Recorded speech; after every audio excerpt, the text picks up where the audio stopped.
안녕하세요. 결혼 6년 차에 접어든 40대 여성입니다. 전 이 채널을 즐겨 듣는 애청자이기도 한데요. 다른 사람들의 사연을 들으면서 기막힌 일을 겪는 건 나뿐만이 아니었구나 하는 생각에 적지 않은 위로를 받았습니다. 전 시댁에 완전 호구를 잡혀서 살 뻔한 경험이 있어요. 사람이 살다 보면 이런 일 저런 일 다 겪는다지만 가족이란 이름으로 볼모를 잡혀서 말 그대로 탈탈 털릴 뻔했죠. 지금은 모든 게 해결됐으니 웃으면서 말할 수 있지만 당시를 생각하면 여전히 소름이 돋곤 합니다. 전 유년 시절을 모자람 없이 자랐습니다. 사업을 크게 하시던 부모님 덕분에 나름 넉넉하게 살 수 있었죠. 그렇다고 사치가 심하거나 흥청망청 살았다는 건 아니에요. 부모님은 돈 10,000원을 쓰더라도 이유 없는 소비는 안 된다고 가르치셨습니다. 사업으로 성공을 거두었지만 부모님의 젊은 시절은 그리 녹록지가 않았답니다. 갖은 서름과 어려움을 극복한 후에야 그 자리에 오를 수 있었던 것이었죠. 그래서 더더욱 제게 돈에 대한 무서움을 가르치셨던 것 같아요. 다른 건 몰라도 부모님의 그 교육만큼은 제가 인생을 살아가는데 큰 도움이 됐습니다. 제가 20살이 되던 해 부모님은 제게 충격적인 선언을 하셨습니다. 두 분이 이혼을 하기로 결정했다는 거였죠. 그동안 두 분의 사이가 좋지 않았지만 제가 성인이 될 때까지는 부부관계를 유지하기로 하셨대요. 그리고 제가 성인이 되면 깔끔하게 갈라서기로 했다는 거였죠. 전 나름 충격을 받았습니다.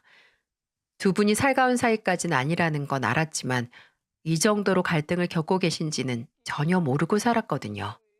그렇게 사이가 좋지 않으셨는데도 자식을 위해서 그동안 속을 내비치지 않고 인내한 부모님이 참 대단해 보였습니다. 자식 입장에서야 두 분이 행복하게 살았으면 하는 바람이 있지만 두 분이 그렇지 않다는데 별 수 있나요? 전 부모님의 결정을 인정할 수밖에 없었죠. 그렇게 부모님은 합의 이혼에 이르렀고 재산도 깔끔하게 분할해서 따로 사셨어요. 엄마는 아빠 이혼을 한 다음 해에 새로운 사람을 만나서 따로 살림을 차리셨고 아빠는 아빠가 소유한 건물에서 혼자 사셨습니다. 전 두 분이 이혼을 하자마자 오피스텔에 나와 따로 살았고요. 그렇게 우리 가족은 해체가 됐고 몇 년간 뿔뿔이 흩어져 살았습니다. 물론 가끔 엄마 아빠를 만나서 사는 얘기도 하고 그랬지만 어릴 적 화목했던 가정은 아득한 옛날 이야기처럼 이제 다시 꿈꿀 수가 없었습니다. 그리고 아버지는 급성 췌장암으로 쓸쓸히 세상을 뜨고 마셨고요. 제가 결혼에 대한 회의적인 생각을 가진 건 아마 그때부터였을 겁니다. 사람 인생 어떻게 될지 한 치 앞도 모르는데 사랑했던 사람을 미워하면서 살 거라면 애초부터 결혼을 아예 하지 않는 게 낫다는 생각을 가지게 된 거였죠. 전 아버지가 유산으로 남겨주신 5층짜리 건물을 관리하면서 살았습니다. 물론 영어 강사라는 본업도 있었지만 남들이 흔히 말하는 조물주 위에 건물주를 이른 나이에 하게 된 셈이었어요. 제법 규모가 큰 건물이어서 매달 들어오는 수입도 꽤 괜찮았고요. 거기에다 본업에도 소홀하지 않고 열심히 살았으니까 나름 나쁘지 않은 인생을 꾸려가고 있었습니다. 제가 소유한 건물 1층에는 유명 브랜드 카페가 자리하고 있었는데요. 아는 언니가 운영하고 있는 곳이라서 자주 들러 시간을 보내곤 했죠. 그 남자를 처음 만난 건 그 카페에서였습니다.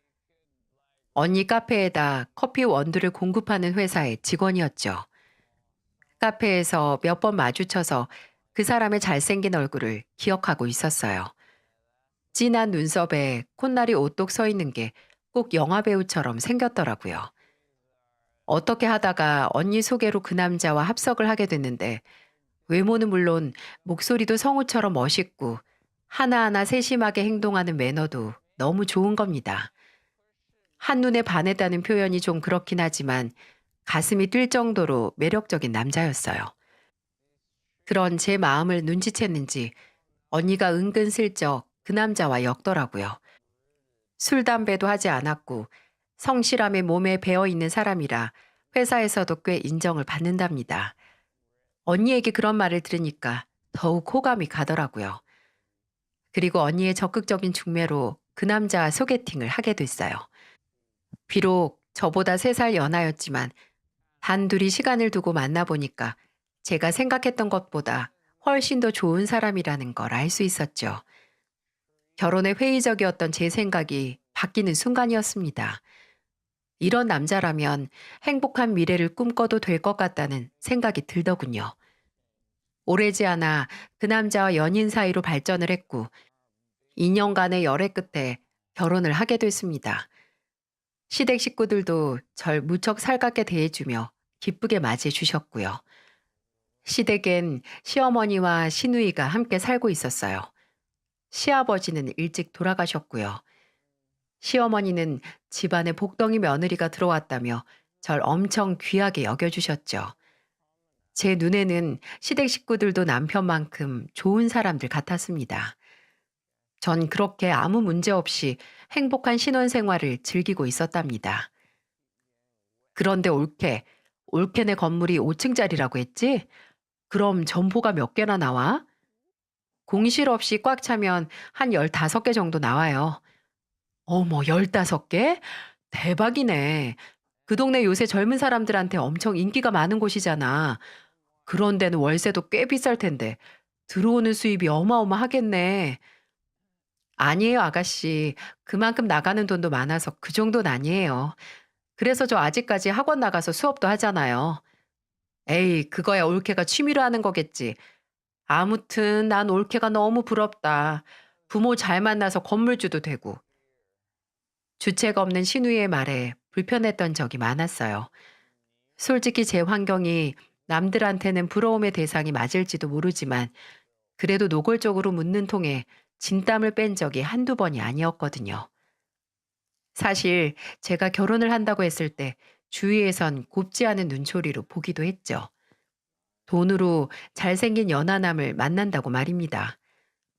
제가 건물주이기 때문에 남자가 저랑 결혼을 하는 거라고 편견 어린 시선도 자주 맞닥뜨려야 했죠. 그런데 사실 남편은 제가 건물을 가지고 있다는 걸 결혼 직전에 알았습니다. 그전에는 그냥 평범한 영어 강사인 줄로만 알고 있었죠. 일부러 말하지 않았어요. 이 남자와의 사랑이 정말 진솔한 것인지 알고 싶었거든요. 남편은 제가 건물주라는 사실을 알고도 별다른 반응을 하지 않았습니다. 그저 하는 얘기라곤 노후 걱정하지 않고 정년 퇴직할 수 있겠네 정도였어요. 제가 건물주든 아니든 달라질 게 없다는 남편의 말에 크게 감동을 했죠. 하지만 시댁 식구들은 남편과 좀 달랐던 모양이었어요. 제가 건물주라는 사실이 알려지자 시어머니도 시누이도 절 대하는 태도 자체가 달라지긴 했어요. 제가 유명한 영어 강사인 줄로만 아셨을 때도 환대를 해주셨는데 건물까지 있다고 하니까 더 극진하게 대접해 주셨거든요. 뭐 그렇다고 해도 제겐 큰 의미가 있던 건 아니었습니다. 절 어떻게 생각하든 제가 달라지는 건 아니었으니까요. 그런 제 생각과 달리 일이 좀 이상하게 꼬이기 시작한 건 아주 우연한 계기에서부터 시작됐어요. 어느 날 시어머니에게서 걸려온 전화를 받았는데 어머니가 이런 말씀을 하시더라고요. 예, 네 건물 2층에 유명한 아구찜 매장 하나 있지? 내가 친구들을 데리고 거기에 가려고 하는데 혹시 건물주 디시 같은 건 없을까? 우리 며느리가 가진 건물이라고 자랑을 좀 하고 싶은데 체면상 내가 계산을 해야 할 것 같아서 말이야. 아, 그래요, 어머니? 근데 건물주 디시 같은 건 당연히 없죠. 그런데 친구분들이랑 편하게 식사하세요. 제가 사장님한테 말씀드려서 나중에 따로 계산할게요. 아이고, 그래 줄래? 그럼 내 체면이 훨씬 더 살지. 고맙다, 얘. 고맙기는요. 언제든지 오셔서 식사하세요. 어머니 밥 한 번 사드린다고 생각하면 아무 일도 아니었습니다. 친구분들에게 자랑을 하고 싶어서 일부러 제 건물을 찾아오신 어머니 체면도 살려드릴 겸 말이죠. 어머니가 즐겁게 모임을 마치고 돌아가셨는데 나중에 계산을 해보니까 식사값이 40만 원 정도 나왔더라고요. 살짝 많이 나왔다는 생각을 좀 했는데요. 시어머니 기분 좋으라고 하는 일이니까 기꺼운 마음으로 식사값을 지불했습니다. 그런데 그렇게 한 번 식사를 사드린 일이 시어머니한테는 어떤 특권처럼 느껴지셨나 봐요. 그 후로도 시어머니가 또 친구분들이랑 식사를 하러 오시더라고요. 이번엔 아구찜이 아니라 건물의 입점에 있는 고급 중식당을 이용하셨어요. 가까운 거리도 아닌데 굳이 그곳을 모임 장소로 예약을 해두시곤 제게 또 전화를 하시는 거죠. 나다. 오늘 친구들이랑 모임이 있는데 너희 건물에 있는 중식당에서 하려고. 지난번처럼 괜찮지? 아, 그래요, 어머니? 네, 알겠어요. 제가 사장님한테 따로 말씀을 드릴 테니까 맛있게 드세요. 그래, 매번 고맙다. 어머님의 두 번째 모임 때는 좀 의아했습니다. 아무리 며느리 건물이라지만 식사를 공짜로 먹는 것도 아닌데 굳이 이곳까지 오셔서 친구분들한테 생색을 내신다는 게 언뜻 이해가 되지 않았죠. 그래도 어쩌겠습니까? 그런 불편한 속마음을 시어머니께 내색할 수는 없으니까 그냥 사드린다고 생각하고 말았죠. 중식당 식사값도 수십만 원이 나왔더라고요. 씁쓸한 마음이 들긴 했지만 그러려니 하고 넘어갔습니다. 그런데요, 대체 어머님은 모임을 몇 개나 가지고 계신지 한 달에 한두 번은 꼭 이런 비슷한 일이 벌어지는 거예요. 건물에 들어가 있는 음식점이란 음식점은 다 들리신 것 같아요. 거기에다 아는 언니가 운영하는 카페도 들러서 후식까지 드시며 꼭 마무리를 하고 가셨죠. 비슷한 일이 반복되니까 스트레스가 좀 오더라고요. 시어머니한테 밥을 사는 일이야 몇 번이든 할 수 있었지만 마치 이것이 당연한 것처럼 행동하시는 게 불편한 마음이 들더라고요. 전 카페를 운영하는 언니한테서 이런 말까지 들어야 했습니다. 얘, 너희 시어머니 너무 하시는 거 아니니? 내가 말씀하시는 거 가만히 들어보니까 우리 며느리 카페나 다름없으니까 마음껏 먹으라고 큰 소리를 뻥뻥 치시더라. 나야 팔아서 좋지만 썩 보기는 좋지 않더라고. 건물주 며느리가 무슨 호구니? 언니 말을 들으니 제 마음이 더 무거워졌어요. 전 그저 순수한 호의였는데 시어머니한테는 권리처럼 여겨지는 것 같아서 말입니다. 하지만 이런 이야기를 어떻게 꺼내야 할지 망설여지더라고요. 그렇게 속으로 끙끙 앓고 있었는데 이젠 시누이까지 시어머니랑 똑같은 행동을 하는 게 아니겠어요? 올케, 난데 나 친구랑 올케네 건물 구경하러 왔거든. 그런데 여기 되게 유명한 스파샵이 있더라. 나 여기 좀 이용해도 되나? 너무나 뻔뻔한 시누이의 태도에 기가 막히더라고요. 가뜩이나 시어머니 때문에 스트레스를 받고 있었는데 시누이까지 이렇게 속을 긁으니까 감정이 좀 올라오는 겁니다. 그래서 이렇게 답을 했죠. 네? 당연히 이용하셔도 되긴 하는데 돈을 지불하셔야죠. 어? 돈을 내라고? 아니, 올케가 여기 건물주인데 꼭 내가 돈을 내야 돼? 네? 아니, 아가씨, 그게 무슨 말이에요? 제가 건물주인 거랑 스파 이용료 내는 거랑 무슨 상관이에요? 저도 다 돈 주고 사 먹고 그래요.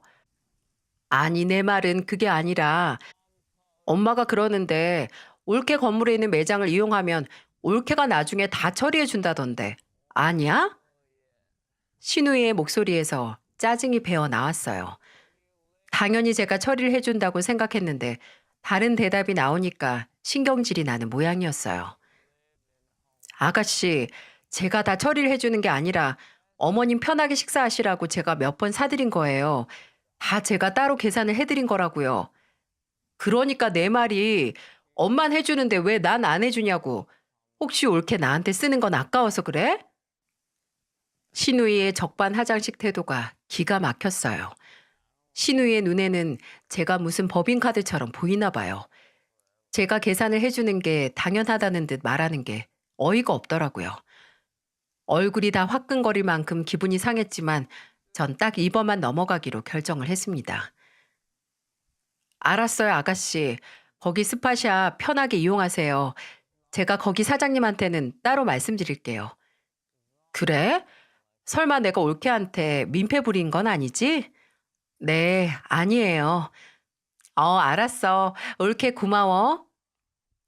신우이가 금세 목소리를 바꾸며 전화를 끊습니다. 참, 이게 무슨 상황인지 황당하기 그지 없더라고요. 시어머니와 시누이가 마치 제 건물에 있는 건 마음껏 써도 된다는 착각에 빠진 모양이었어요. 대체 어떻게 하면 그런 생각을 할 수 있는지 궁금해지기까지 하더라고요. 전 혼자 고민을 해서는 답이 없다는 생각이 들었어요. 그래서 남편에게 그간 있던 일을 소상하게 말해주었죠. 그런데 제 예상과는 전혀 다른 반응이 나오더라고요. 엄마랑 누나가 좀 없이 살아서 그래. 당신도 알다시피 아버지가 일찍 돌아가셨잖아. 그러니까 그간 엄마가 살았던 인생이 얼마나 빡빡했겠어. 그런데 며느리가 건물주라고 하니까 엄마 입장에선 생색 좀 내보고 싶었겠지. 그래, 나도 거기까진 충분히 이해하는데 이건 좀 도가 지나치단 생각이 들어. 한두 번도 아니고 계속 이러시는 건 좀 아니지 않아? 게다가 아가씨는 자기 친구들까지 데리고 스파를 이용하시는데 내가 그 비용까지 대야 하는 게 맞냐고. 당신이 불편하게 생각할 수도 있는데 그 정도쯤은 배려해 줄 수 있잖아. 들뜬 마음에 그럴 수도 있다고 생각해. 이번은 그냥 넘어가지고 만약 계속 그러면 내가 엄마랑 누나한테 넌지시 말해줄게. 그럼 됐지? 남편의 말을 들으니 마음이 더 무거워졌어요. 마치 제가 옹졸하게 구는 것 같은 기분이 들었어요. 전 상식을 얘기하고 있었는데 남편은 가족 간의 정을 운운하고 있었죠. 그렇게 개운치 않은 기분으로 그 사건은 일단락이 됐습니다. 또 이런 일이 생기면 남편이 나서겠다고 했으니 전 잠시 침묵을 지키기로 결심했죠. 그런데 사건은 또 터져나오고 말았습니다. 카페 언니가 저한테 전화를 걸어와 정말 황당한 얘기를 하더라고요. 얘, 나연희 씨가 네 시누이 맞니? 그 사람 정말 웃기더라. 왜 언니? 무슨 일 있었어? 아니, 우리 카페 지인들이랑 몰려와서는 이것저것 다 시켜 먹더니 본인이 여기 건물주랑 가족이라면서 네가 다 알아서 해줄 거라는 거야. 내가 따로 들은 말이 없다고 하니까 막 성질을 내면서 당장 전화해보라고 고래고래 소리 지르는 거 있지? 뭐? 정말? 아가씨가 그런 짓을 했다고? 말도 마. 네 시어머니도 그렇고 신우도 그렇고 왜 그렇게 생겨먹었다니? 아유, 정말 속상해서 원. 알았어, 언니. 내가 대신 사과할게. 마음 풀어.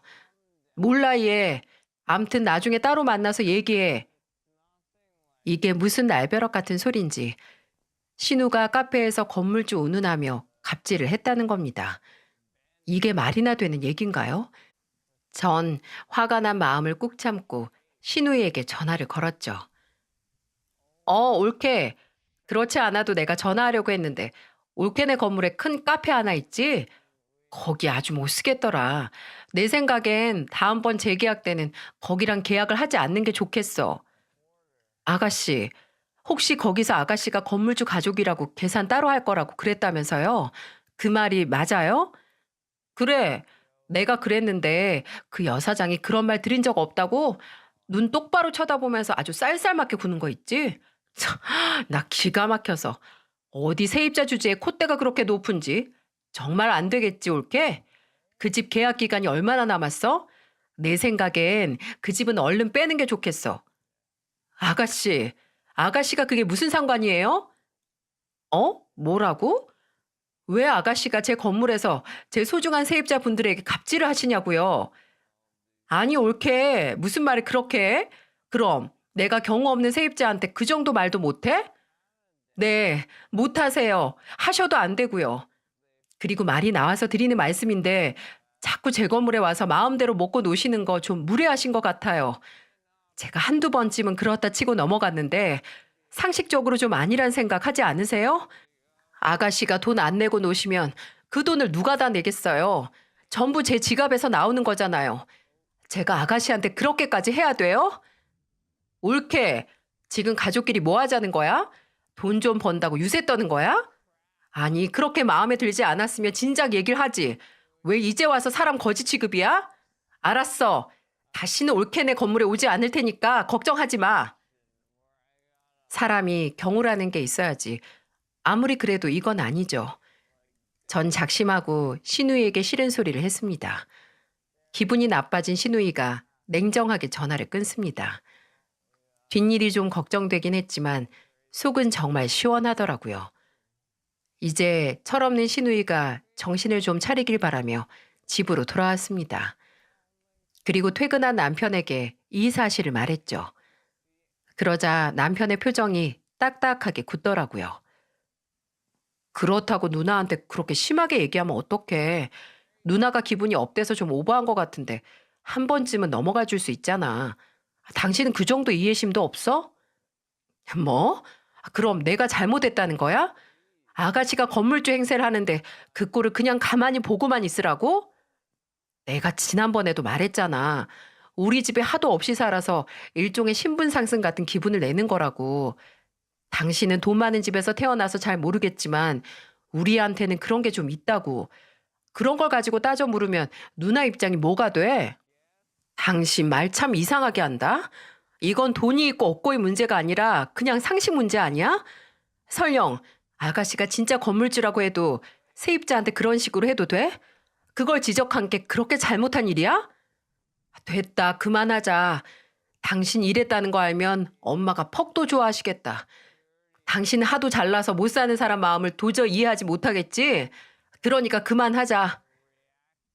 남편의 태도에 화가 나더군요.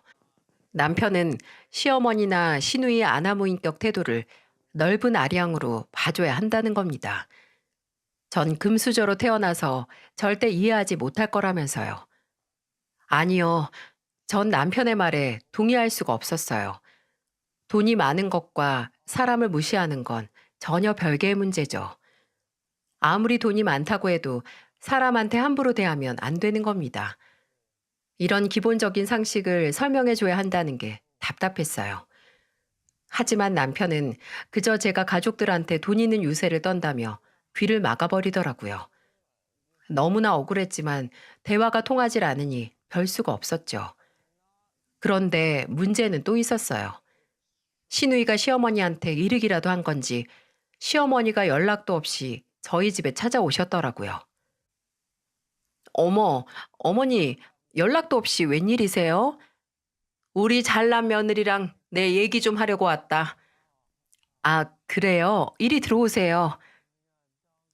시어머니의 못마땅하다는 표정을 보니까 시누이랑 있었던 일 때문이 확실합니다. 아니나 다를까 시어머니는 소파에 앉자마자 절 잡기 시작하시더군요. 아니, 넌 평소에 네 시누를 어떻게 생각했길래 시누이를 그렇게 무시하니?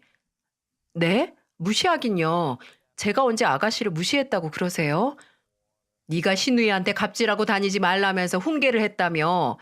네 시누이가 너보다 촌수도 위지만 4살이나 더 많은 사람이다. 아무리 네가 돈이 많다고 하지만 어떻게 윗사람을 그런 식으로 대할 수 있냐는 말이야. 어머니, 왜 그러시는지 잘 알겠는데요. 그건 오해세요. 아가씨가 저희 건물 커피숍 사장님한테 함부로 대해서 제가 그러지 말라고 말씀을 드린 것뿐이라고요. 아니, 그게 무시하는 거랑 뭐가 달라? 너 돈 좀 있다고 그렇게 유세 떠는 거 아니다. 이러다가 나한테도 뭐라고 할 거 아니냐? 저 유세 안 떨었어요. 그렇게 말씀하시면 제가 서운해요. 네가 네 신우를 이렇게 무시하는데 평소에 동훈이를 얼마나 얕잡아 보고 살겠니? 안 봐도 내 뻔하다 뻔해. 내가 그 말을 듣고 얼마나 분통이 터지던지. 복덩이 며느리가 들어왔다고 우리가 얼마나 좋아했는지 너도 알지? 우리 가족 중에 큰 건물을 가지고 있다는 게 기쁘고 좋아서 그거 기분 좀 낸 것 가지고 그렇게 도끼 눈을 뜨면 어디 기죽어서 살겠니?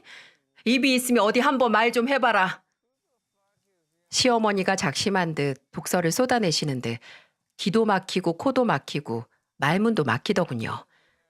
이런 상황에서 무슨 말을 해봤자 먹히기나 하겠습니까? 이빨도 안 들어갈 일을 가지고 괜한 헛심을 쓸 필요는 없다는 생각이 들더군요. 그래서 그냥 고개를 수그리고 죄송하다고 말씀을 드렸어요. 그쪽 카페 사장님이 저랑 친한 언니 사이여서 서로 오해가 좀 생긴 것 같다는 말로 마무리를 지었죠. 그 뒤로도 어머님은 일장연설을 하시고 난 뒤 돌아가셨습니다.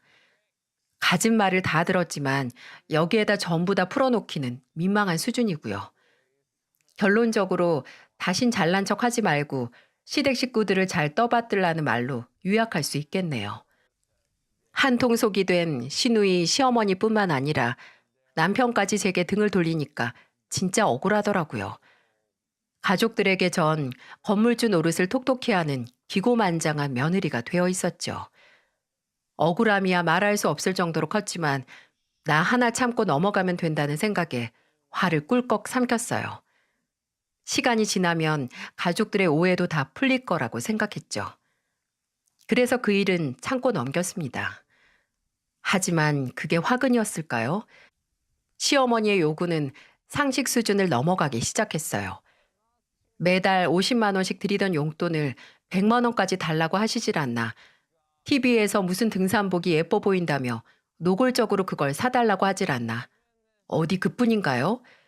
음식물 쓰레기 때문에 초파리가 날린다며 홈쇼핑에 나온 음식물 쓰레기 처리기를 덜컥 주문하시고는 저보고 결제를 하라고 하신 적도 있었죠. 이게 당해보지 않은 사람은 절대 이해하지 못할 겁니다. 마음에서 우러나서 해드리는 효도랑 강제로 삥 뜯기듯 하는 효도의 기분은 완전 천지차이죠. 솔직히 시어머니의 가진 요구를 경제적으로 감당하지 못할 수준은 아니었습니다. 하지만 정신적 스트레스는 상상을 초월했죠. 게다가 자기 엄마 편만 드는 남편에게 호소를 해봤자 아무 소용도 없었고요. 그렇다고 눈에 상심지를 켜고 시댁과 싸우자니 뒷감당이 걱정이 되고 이러지도 저러지도 못하는 진퇴양난의 상황이었죠. 제가 그렇게 고민을 하고 있는 사이 시어머니 행태는 넘지 말아야 할 선을 넘나들고 있었습니다. 내가 타고 다니는 차에서 자꾸 이상한 소리가 난다. 에어컨도 영 시원치가 않고 이걸 어쩌면 좋겠니? 아, 그래요. 어머니 카센터에는 가보셨어요? 카센터에 가봤자 무슨 소용이 있겠어. 차가 갈 때가 됐으니까 저러는 거지. 이걸 고치려고 들면 수리비가 더 나와요.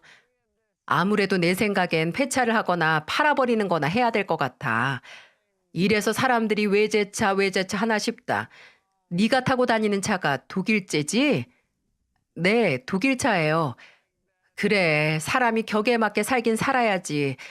돈 없고 다 늙어가는 내 주제에 무슨 독일차를 타겠어. 너처럼 돈 많고 젊은 애나 어울리지. 시어머니의 넋두리엔 목적이 정확하게 들어있었어요. 이제 하도 그런 말을 들어서 시어머니가 뭘 원하시는지 금방 파악이 되더군요. 어머니, 차 바꾸시고 싶으세요? 바꾸면야 얼마나 좋겠니. 나도 타고 네 시누이도 같이 타고 내 친구도 벤츠인가 하는 차를 타고 다니는데 아주 사람이 달라 보이더라. 왜? 우리 예쁜 며느리가 시어머니 차 한번 바꿔줄 마음이 있나? 네, 어머니, 제가 적당한 걸로 한번 알아볼게요. 아이고, 그러면야 난 너무 좋지. 그 차 색깔은 내가 결정할 테니까 나한테 꼭 물어봐야 된다. 네, 알겠어요, 어머니.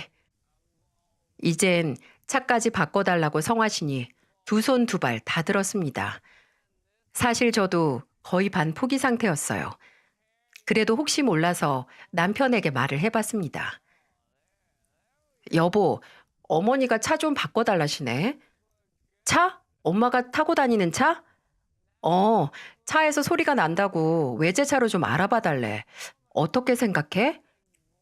글쎄, 엄마가 타고 다니던 차가 좀 오래됐긴 한데 당신 괜찮겠어? 내가 안 괜찮으면 안 바꿔드려도 돼? 아니, 꼭 그런 말은 아니고 자식들이 능력이 되면 바꿔드리는 것도 나쁘지 않지 뭐.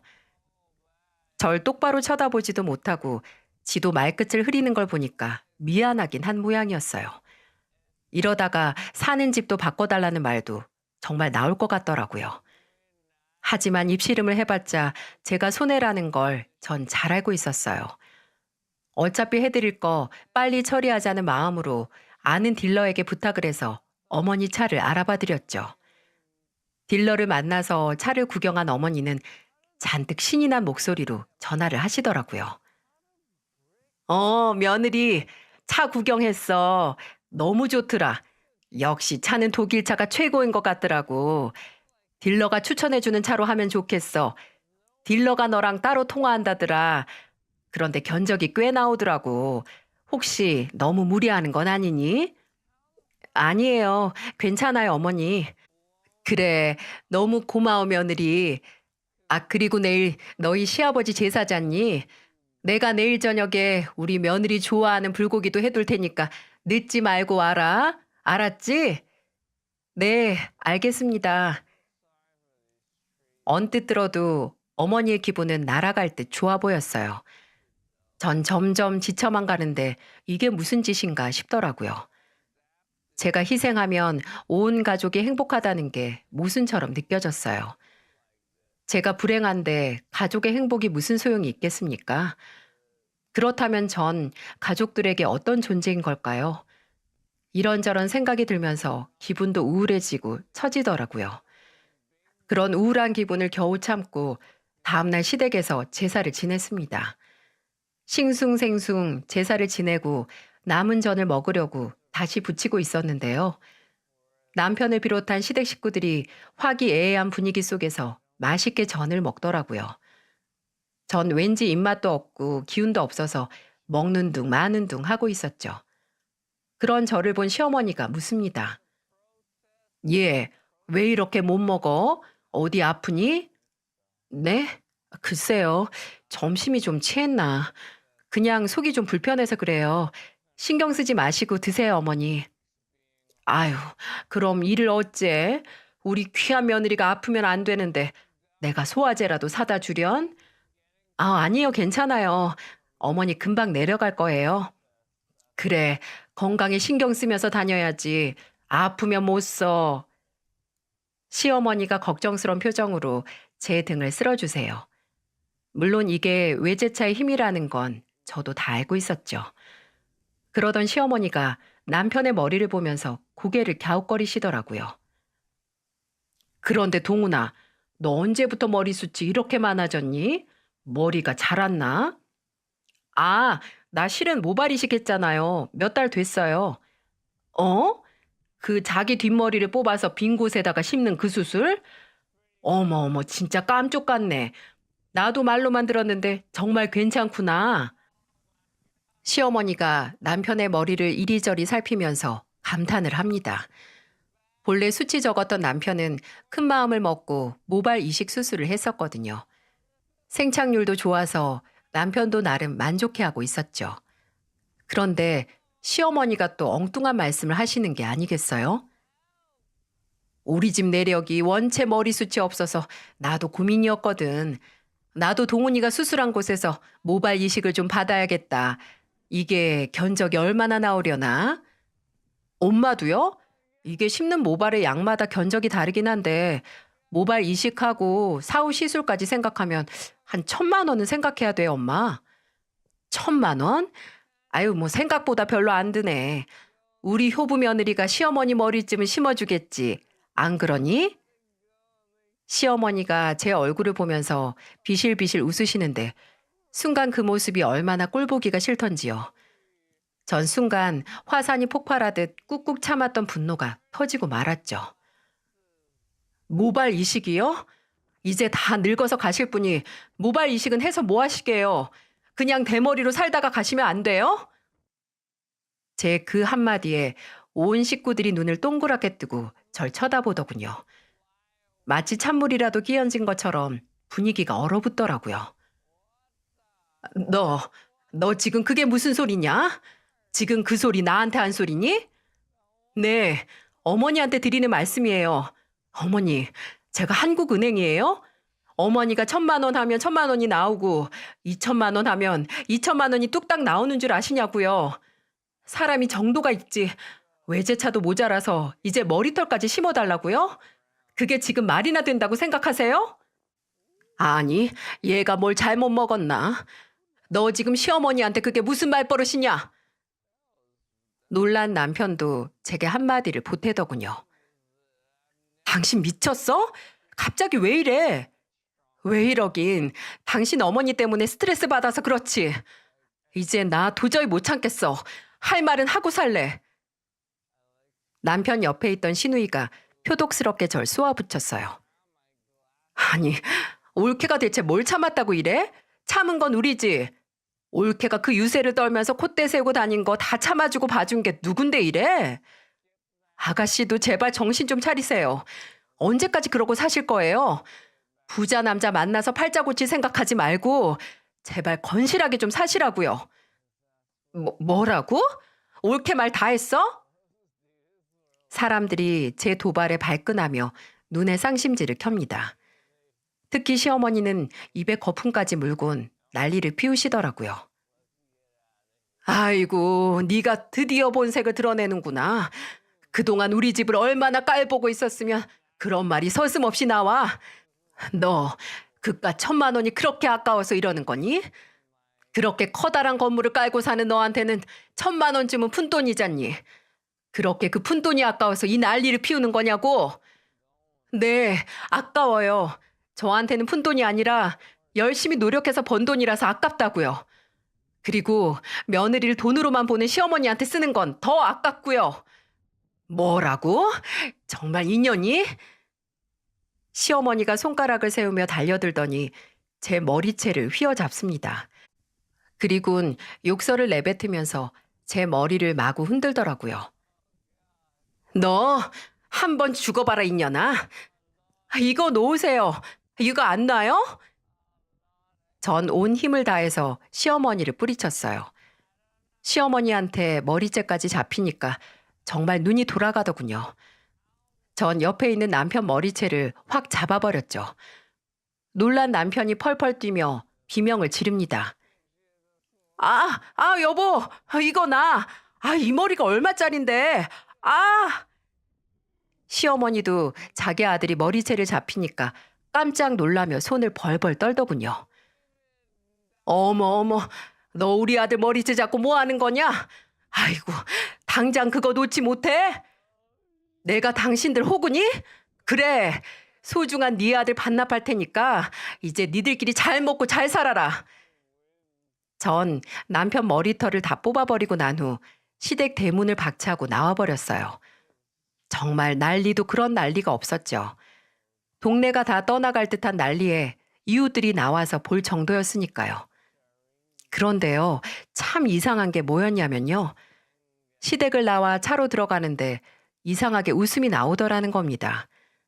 허탈해서 그런 것 같기도 하고 속이 시원해서 그런 것 같기도 했는데요.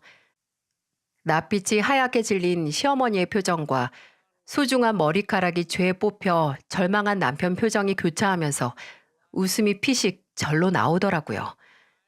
아무튼 전 그 길로 집으로 돌아가 남편한테 문자를 보냈습니다. 그 내용은 이랬어요. 짐은 따로 보낼 테니까 집에 들어오지 말라는 말과 함께 이제 당신과 당신 식구들이랑 엮여서 살고 싶지 않으니까 이혼을 하자고 했어요. 소송을 해도 좋고 합의를 해도 좋은데 당신한테는 합의가 더 나을 거라고 은근한 협박도 곁들였죠. 그리고 전 곧바로 이혼을 준비했어요. 아는 변호사를 통해 이혼 서류를 꾸몄고 남편에게 보내버렸어요. 하지만 며칠 후 슬며시 집에 들어온 남편이 제게 털썩 무릎을 꿇더니 싹싹 빌더군요.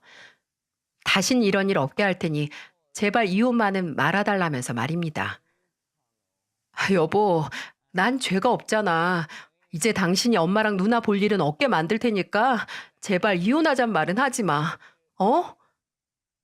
겨우 자리를 잡은 모발들이 숭덩숭덩 빠져있는 남편의 모습을 보니까 마음이 좀 약해지더라고요.